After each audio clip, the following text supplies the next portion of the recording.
Hello everybody, thanks for tuning in. This is the Hogan Enterprises YouTube page. If you like what you see, hit like, subscribe, share with your friends, that'd be great. Today's Meet the Fleet, we are going to cover the OG, the one that started it all, the Case 75C Farmall from Case International. We bought the tractor in 2019. And I didn't start my business until 2021. So we bought it originally just for our property here. But then when I started the business, we decided that we were going to use it to help start the business. And with that, we had the tractor and a handful of attachments, and that was kind of where the ag services started for the business. So without further ado, let's get into it. Here it is. We got it with a front loader. Like I said, we bought it in 2019. So thankfully, just before COVID, we had people coming in when we had some work done on it recently. The technician actually had mentioned that we were one of the lucky ones and had the version of this tractor that has some of the not improvements they made. So that service and reliability are actually a little better on this model. It sounds like they've done a few changes since then. Reason the generator's hooked up, we are currently drywalling and mudding in our office space in the shop here. And so because we don't have power service ran out here yet, we've been using it to run the heaters and the fans in the office to help dry the mud for the drywallers. So pulled it out. We're gonna fuel it up, and I got to put a little rock in there where it was sitting, and then we are going to put it back. Most Case products, I say most because I don't think they all do, have what I call the Bubba seat. In most of the videos you'll see, if he's riding with me, that's where he's at. That's always his thing. Whenever we get we go see equipment, go to ag shows, things like that, it's always, does it have a Bubba seat? Officially, Case says that that is the training and or the mechanic seat, so they can ride with you, and that you're not actually supposed to, use it for anything else, but they gave you a seat belt, so good there. It does have the front end loader. We used that on some of the first rock jobs we did for driveways and pads. I will say this, the skid loader is far superior in that regard. Tractor loaders are great for basic bulk bucket work, but they lack some of the better refinements on for like grading, mostly because it's so far out in front of you. And with that, you also can see that you can't really see the bucket, and with that makes it being able to hard to see what you're doing. There is a leveling rod there, but obviously that still doesn't beat being able to see right at the bucket or the working tool. So for the loader, we use the bucket for bulk stuff here and there, to carry things. In the summertime, we have an Akuma grapple that goes on this as well. So with that, there's the third function here on this, the loader controls, that allows us to run the third function on the grapple. So a lot of times I'll take the skid loader to the field and then have this at the barn, so then I'm not packing the skid loader back and forth with the hay, or the Akuma grapple back and forth with the hay. I can leave one at each end. So with that here, so we're up to about 534 hours on it since 2019, which is pretty low for most tractors. It was at like 4 something before we started the generator work for the office space. But basically your key, this controls lights, turn signal, 4 ways, obviously steering wheel. This is for navigating different screens on the display. Forward, reverse, basically lift up and then you can go forward, reverse, so it's a shuttle. So as long as you're not going, Mach 20 when you use that, you actually don't have to use the clutch, and you don't necessarily have to be completely at a stop, but obviously it's going to shift one way or the other pretty quickly. And with that, obviously you don't want to abuse that, but that's nice because when you're using the loader and the shuttle, you're not constantly riding the clutch, riding the brakes, clutch, brakes, With tractors, you can have them both locked together or independent. Obviously, right one, left one. I prefer them unlocked because then when you're doing some certain things like in field work, it's nice because that helps the tractor turn sharper. Because by applying just this brake and turning to the right, the tractor will then pivot on the right tire, making it turn sharper. Foot pedal. The loader controls, so up, down, and then tilt. And then, like I said, the one button here is for the third function, so you press it and then use the tilt, and that activates the third function for grapples and things of that nature. The other button, I'm not 100%. It's never done anything and doesn't do anything, so it's probably for another feature application that I don't have. So this here is the gear selector, 1 through 4, but with that, down here is a range selector. So you've got 1, 2, and 3. So there's basically 4 gears within each range, depending how fast you want to go. Obviously 1 is the slowest, 3's the highest. Throttle, hand throttle. This controls the 3-point arms up and down for your attachments. This is PTO on and off. These are draft controls for the 3-point linkage. Some ground engaging implements, you either don't want it to go all the way up or all the way down. You can adjust it with this to basically control depth, how much load you're putting on. This tractor has 2 hydraulic remotes on the back for hydraulic attachments. So basically 1 for each set of remotes. The safety override, so anytime you're doing stationary, like the generator, before you dismount from the seat, you have to press and hold this and it will light up a little light on the dash that says that it's on. Otherwise, if you get out of the seat, the tractor will shut off, I think, within 10 seconds. It's a safety thing so that you're not running a PTO, go out there, grab it, stick your hand in it, jump on it, get wrapped up. HVAC controls, work light controls, wipers, most important feature, radio, AM, FM, Bluetooth. You can also use an SD card and a USB port, and there's an auxiliary port. I've never used any of those. I've always had a Bluetooth phone that I've used on it, or just use the FM. Fire extinguisher, most important safety feature. I actually just added that a few weeks ago. I was looking all over in here trying to find a good place to put it, and that's actually where the dealer tech recommended I install it. And it fits just perfect. It doesn't hit anything. Thus far, it does not rattle. So with that, we've got that in case we need it, and it's close by. I do a lot of work in the summertime, field mowing for customers and field mowing for myself, and so having that close by is nice. It's got 2 windows, 1 on each side. I don't open them often, as you can tell. And then obviously this is the door. We've got mirrors, 1 for the rear view and then 1 for each side of the tractor. Back window, wiper, and then the other window, which also opens. This here is for the, it's kind of a gear selector for the PTO. It's got a 540 standard and a 540E setting. So the 540 standard is basically the low gearing. It's full power, full horsepower, full everything for the PTO for the implements. The 540E is for if you're doing light things that don't take the full power of the tractor. I use it primarily when I run my seeder and also my generator, because they're both small enough and light enough load on the tractor that it can easily handle it at a higher. It makes the PTO spin faster so that you can idle the engine down. So basically it's so you don't have to run the engine at the same RPM. You can run it a little lower, which saves some fuel.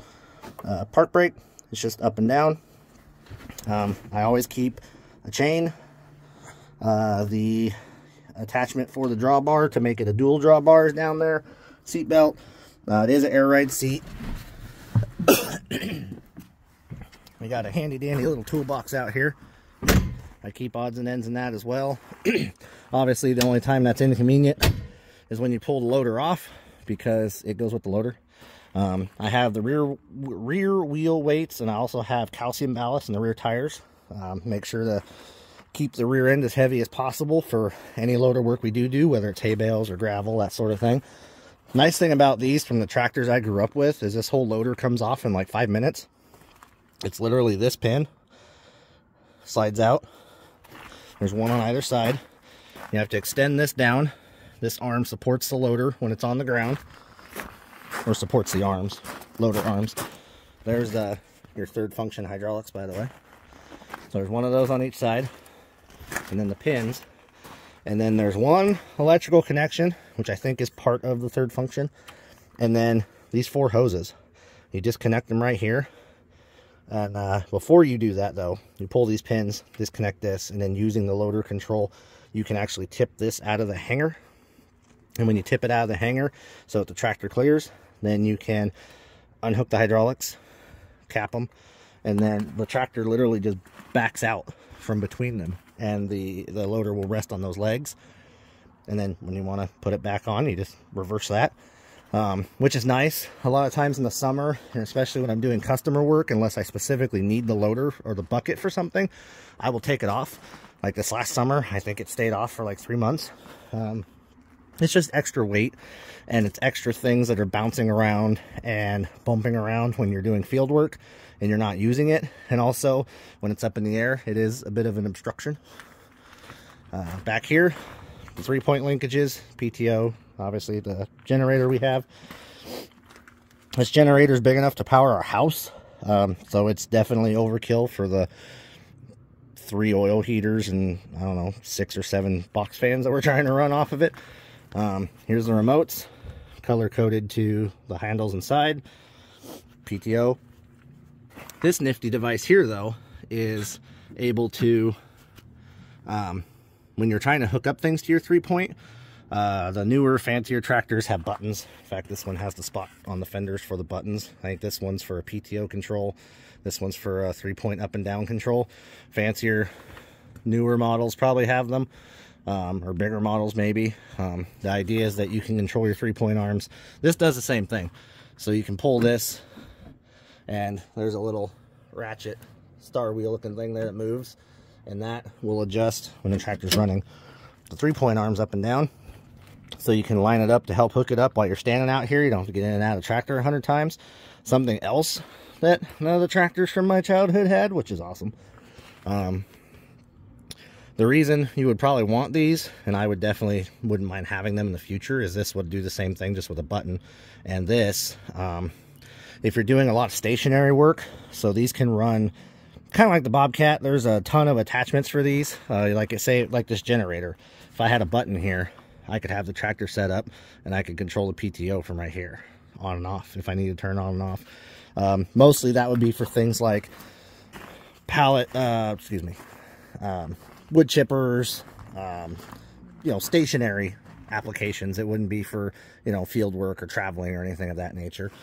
With our 75C, we have, yeah, this is kind of a mess. We're going to put some more gravel in here because there was like 4 inches, 6 inches of water in here last weekend. And as you can see, most of it's kind of gone out, but the tractor was sitting right there, so it can run the generator for the office. Since the last video, the drywallers have been here, and we got more of the insulation installed. But coming over here, we have a rototiller sized for our tractor. It's the same width, which is important. This is great for breaking up hard compacted soil. It works well when you want to essentially open up the top of the ground but not go crazy. So like around here, we have clay everywhere within about a foot. So the max depth our tiller goes is 6 inches, and so that's perfect because you don't have to worry about tilling up clay. It breaks up that top 6 inches, which is where the grass needs the most help as far as getting roots established and the first stages of growing. Aerates the soil, breaks it open, helps with water absorption and everything.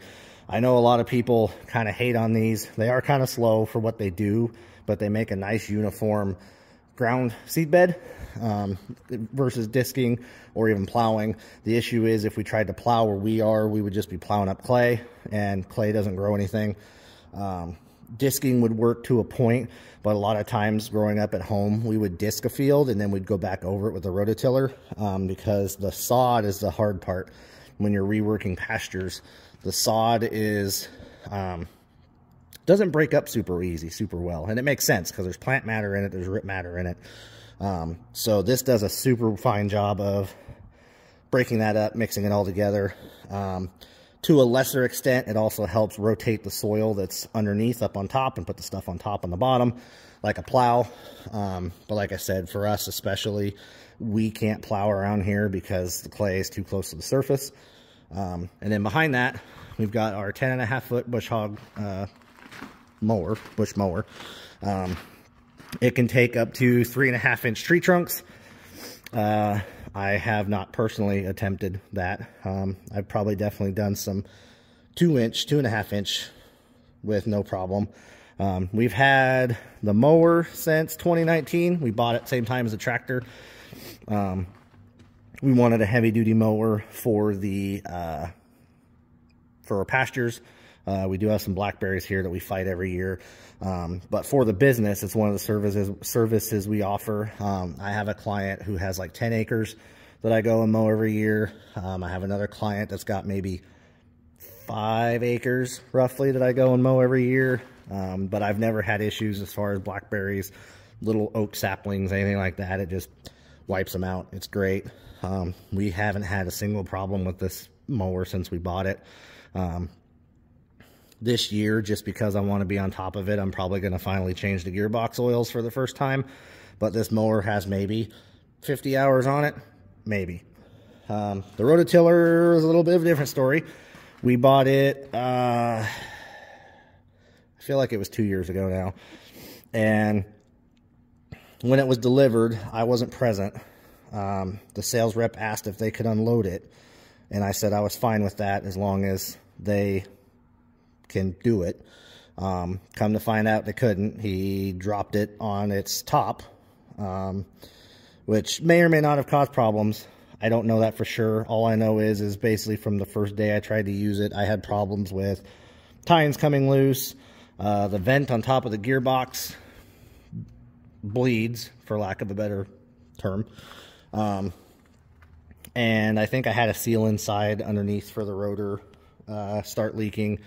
The PTO wasn't shortened, which I guess they're not required to do, but they would, you know, that's kind of a thing. They're like, hey, this is the thing we do. That didn't happen. Long story short, it got sent in. The techs basically rebuilt this thing from the ground up. I don't know what all they had to go through. Thankfully, they were able to get it under warranty for me. They took care of me on that. I used it this last season. I haven't had a problem with it since I got it back from them. So that's promising. Since we got this post-COVID, one of the things they had mentioned is that there is a lot of quality control issues with not just bush hog and not just rototillers. Like, they're noticing like all their equipment that comes through their dealer has issues, quality control issues and things that didn't used to be a thing. So if I'd bought that first and had that experience, I probably would never buy another bush hog ever. But thankfully, because the mower was the first one, still performs flawlessly. I'm not chalking that up to bush hog being a bad product necessarily.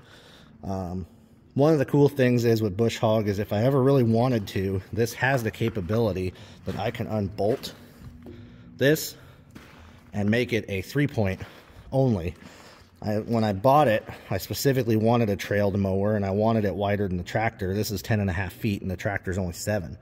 And the reason I wanted that is because here, growing up on the farm at home, we had a 20-foot Schulte. And with that, you could get the wings and stick them under the fence lines as long as you move around the posts. So I do the same thing with this one here, and it makes it so that the vegetation isn't growing up into my fence because I have two-strand hot wire, New Zealand wire, metal wire, and so it keeps it out of my fence, makes it look a little nicer. And then the only thing you have to spray or weed eat, touch up is around the posts, obviously, where you don't get. So yeah, behind that is a sprayer. I can't tell you much about it. It was bought it at an auction and kind of sort of had to rebuild it.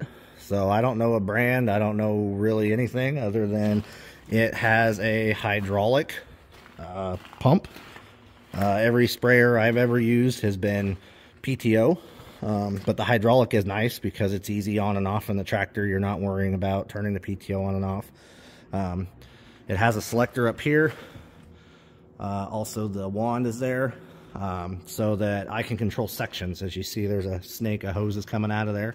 So each wing has a section, and then the nozzle, or the gun, has its own section, and then the middle here also does. And so with that, I can turn them all on, turn them all off, everything in between.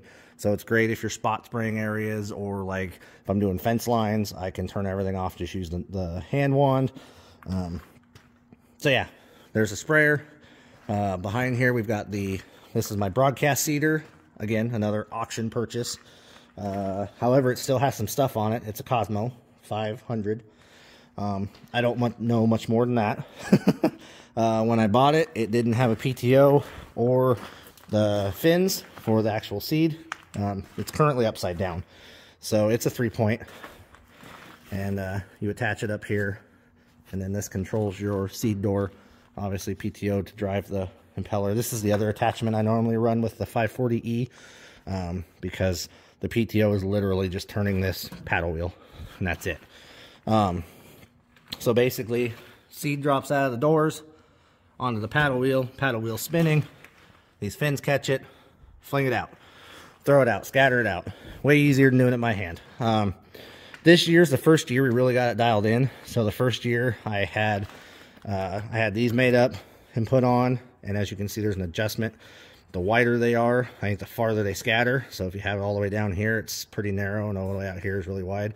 Right now, I want to say it scatters without a wind, maybe 10, 12 feet, which is fine. Most of our pastures here are fairly small. And also, you want to make sure you keep your density consistent when you're broadcasting. It's not the most efficient method, but seed drills are way more expensive. All in all, I've got like $600 in this.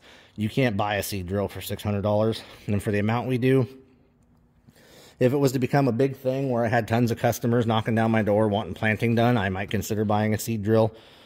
But right now, I can't justify that, and this works great for us now that we've got it dialed in. And then last but not least, my roller. Another auction purchase. I don't really know anything about it either, other than somehow it is airtight. Because every year when I pull this plug to fill it with water, air comes out like it's pressurized. But then every year when I fill it with water and use it, a tiny, tiny amount seeps out there and makes dirt stick to it. I can't figure that one out. Don't make any sense. You wouldn't think it would be airtight if it seeped. But anyways, all I had to do when I bought it is I had this fabbed up with some greasable bearings that were a little heavier duty. There were no bearings on it when I bought it. It just had that pipe. It just had that pipe in there. The end of the roller part here was just stuck through a loop, essentially. No bearings. So fixed that. It's all good. That's pretty much it for the attachments on this thing. And this is why we have the double drawbar, because this is the only attachment I own that's a single. But it's good to have those options. So far, this is all I've got for the tractor. I've had mowing customers, so the mower gets used for the business. I've had a couple rototiller customers. They're doing a garden or a small area, and I've come in and tilled it for them, which is nice because it does a good job. Now that it's working the way it should, it does a great job. I have no complaints. I thought that I was going to have to find a cultipacker to put on the back of it, which is essentially a roller. But it does a good enough job without that I don't worry. Which is also nice because that cultipacker was a very expensive attachment. Every tiller I spec'd with one was like $10,000 more than this one. I haven't done any, I actually can't do any spraying for customers. To do that, it takes applicators licenses and special permits with the state and just a whole mess of things that I'm not willing to get into. I use it for my personal property. It's great for spraying blackberries and bull thistles. And when I need to kill a field off to replant it, that's what I use it for. Because when you rework a field, you obviously want to kill everything that's in it, all the weeds and everything. So you go back in and replant. You're not just restarting the weeds. Haven't done any seeding or rolling for customers yet. They're not super big in demand. Services, mostly because of the size. My stuff's bigger than the DIY homeowner stuff, but it's smaller than the big guys. So most of my customers are not looking for big scale, big stuff, and it's expensive. So to run this size of equipment to where I can pay for the equipment and pay myself, for a lot of my customers, it ain't worth it. There's guys out there with tractors half this size that can do it for less money, and they usually get the work, and I'm fine with that. I mostly wanted to offer the brush hog mowing for bigger properties, and then the hay stuff, the hay side. My plan is hopefully this year, coming year, we'll get this tractor out and we'll get it on a baler and maybe get it on a mower, so that we can start making hay, not just for myself, but for customers too.